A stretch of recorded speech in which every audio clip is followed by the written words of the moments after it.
I suppose this story was never meant to be told. It surfaced by pure chance while we were preparing our video about the Briscoe Park YouTube channel. The history of this channel was strangely intertwined with the recently declassified CIA project Stargate, the archives of which we decided to dig into while preparing to create the video.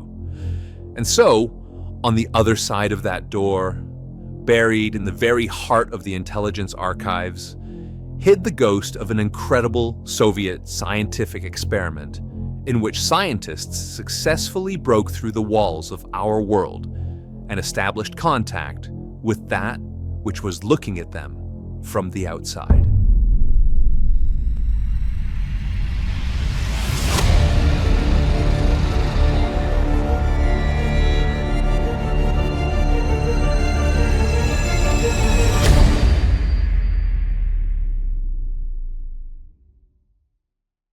Hello everyone, this is Mark, and you're watching Scary Mysteries videos, the place where we peer into the darkest corners of our world. Today our guest is Leo Kaufman, and while you may not know him by sight, you are definitely familiar with his work.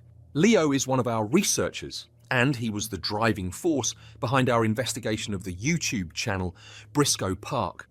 Leo, you're the one who uncovered those astonishing details about the CIA's Project Stargate, right?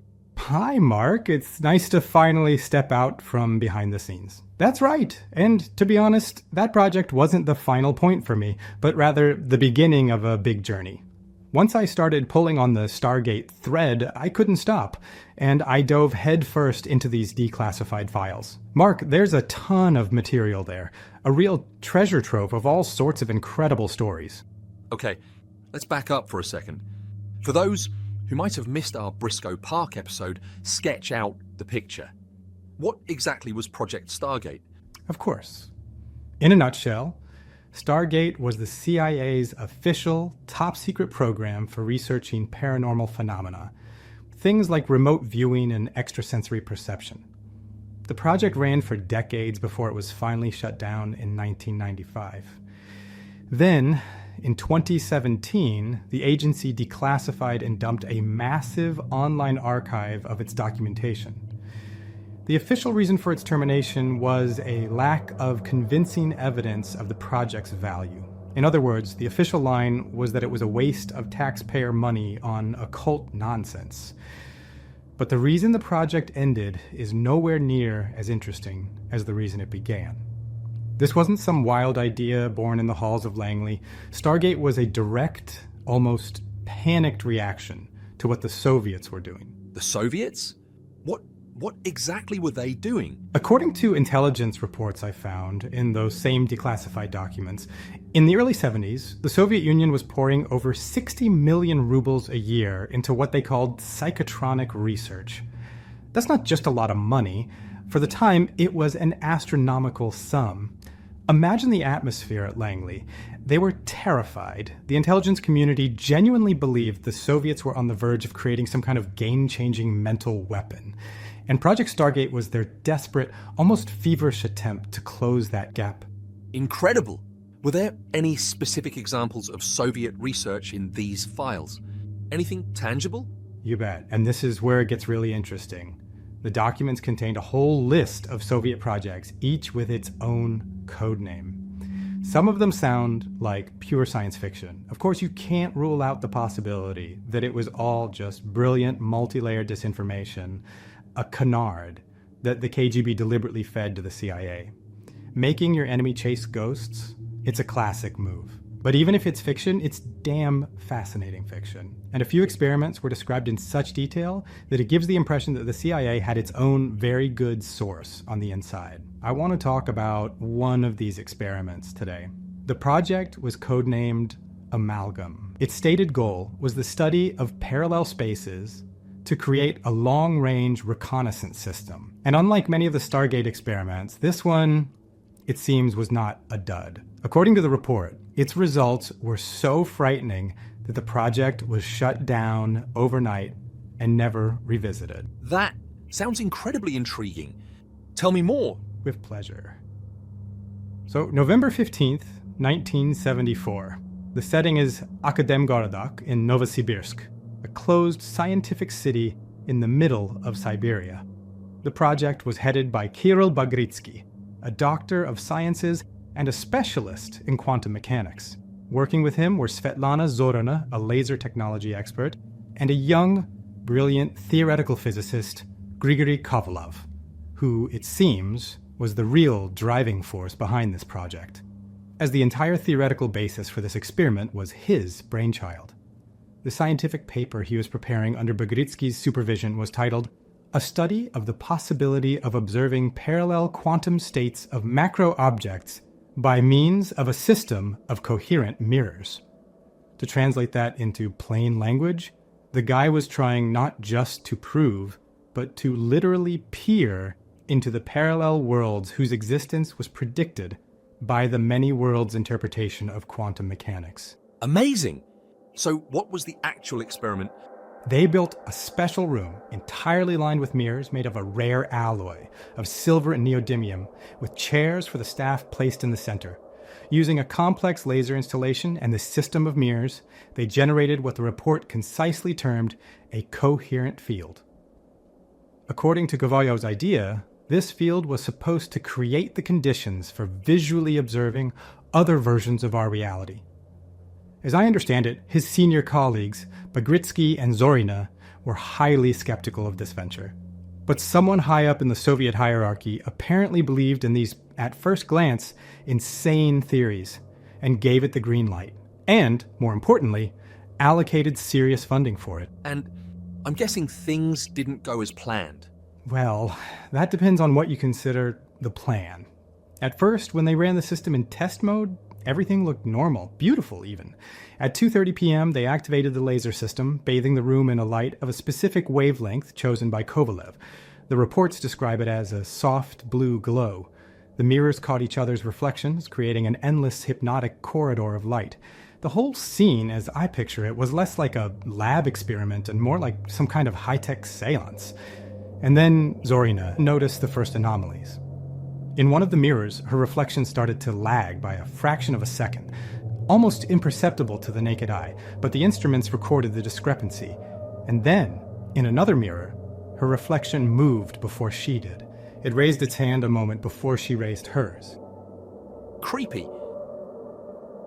That's an understatement. Bagritsky initially dismissed it all as optical illusions. But by 4 p.m, the discrepancies had become so obvious that they were impossible to ignore. In one mirror, Zorina was wearing a red lab coat, although she had on a white one. In another, Kovalyov had a mustache. But even then, the entire team, with the exception of Kovalyov himself, was still clinging to the idea of some complex, incomprehensible illusion. And then everything changed. At 17:15, as stated in the report, Bagritsky's reflection in the central mirror turned and looked directly at him. Not like a reflection, like a living person. And it smiled. After that, Bagritsky wanted to stop everything, but Kovalyov insisted on continuing. At the same time, Grigory noted in the experiment log that his reflection in the mirror, you're gonna laugh, was nodding energetically and insistently in agreement. Kovalyov also made a note that his double looked different, more confident, more happy. And then what happened next apparently broke Bagritsky completely. The reflections began to speak, silently. From the movement of their lips, the same phrase could be read. Let's switch places. From that moment on, according to the report, Kirill was no longer able to fully lead the experiment. He was in a stupor. So, they were themselves, but from another world? And they wanted to make an exchange? It's exactly how it's described in the report. Around 1830, Zorina made one of her last entries. In this note, she states that these were themselves from worlds where life had turned out differently, and these others wanted to cross over into their world. They are studying us, she wrote. In the mirrors, the reflections were writing something in notebooks that the originals didn't have. According to the report, Bagritsky, coming out of his stupor, tried to perform an emergency shutdown of the installation, but the system was unresponsive. The instruments showed that power consumption was growing exponentially, although no one had increased the power. And somewhere around 1930, as I understand it, control of the experiment was completely hijacked from the other side. At 1945, what the document called Superimposition began. Bagritzky saw the world through his own eyes and simultaneously through the eyes of his reflection. There, in that world, he was more successful, more confident, happier in his marriage. Zorina was convulsing. Her reflection was trying to enter her. Kovalyov gave in almost immediately and just stood motionless with glazed eyes. Bagritzky, getting a grip on himself, shouted to the others, "Don't give in!" But the temptation was enormous. It seems that in the mirror world, everyone was a better version of themselves. How did it all end? The KGB intervened. Sometime around midnight, special forces stormed the lab, cut the power to the building, smashed the mirrors, and confiscated all the documents. The project was shut down instantly. The participants were interrogated and urgently reassigned to other projects far away from each other. Bagritzky was transferred to Omsk, and Zorna decided not to continue her scientific career at all and moved to a remote village near Astrakhan.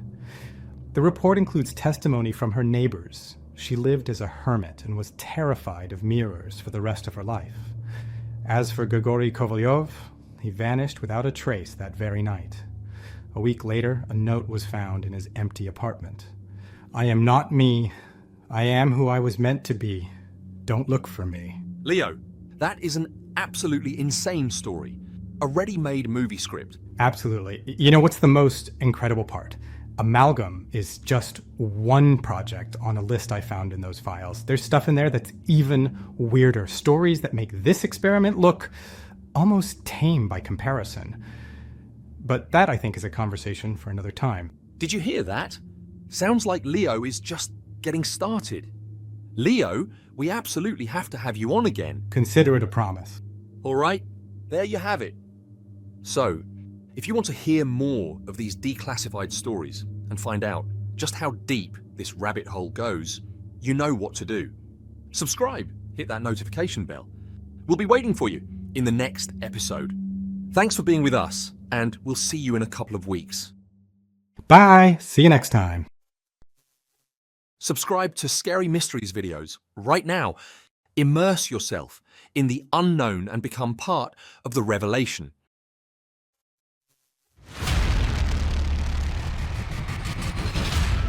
Uncover the hidden